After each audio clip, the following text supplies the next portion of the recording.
কখনো আল্লাহর কাছে কিছু চাইলে দোয়াটা এইভাবে করবেন, আল্লাহ আমাকে একটা ঘর দাও, এটা বললেন না। বলবেন আল্লাহ আমাকে একটা শান্তির ঘর দাও। কারণ ঘর পাইলাম যদি শান্তি না থাকে, সেই ডুপ্লেক্স বাড়ির দাম কি?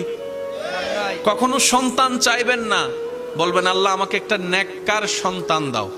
কখনো চাকরি ব্যবসা খুঁজবেন না, বলবেন আল্লাহ আমাকে হালাল রুজি অর্জনের একটা রাস্তা করে দাও।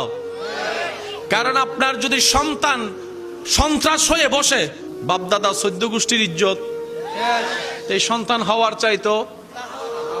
আমি কি বুঝাতে পারছি কথা? এবার দেখেন আল্লাহ এমন দয়াবান, যারা নামাজ পড়ে তাদেরকেও দেয়, যারা নামাজ পড়ে না তাদেরকেও দেয়। কিন্তু দুই দেওয়ার মধ্যে পার্থক্য আছে। যারা আল্লাহ শুকরিয়া করে তাদেরকে আল্লাহ বাড়িয়ে দেয় এবং পরকালের সওয়াবও দেয়। এটা সবাই পায়? এটা সবাই পায়? তো এমন একজন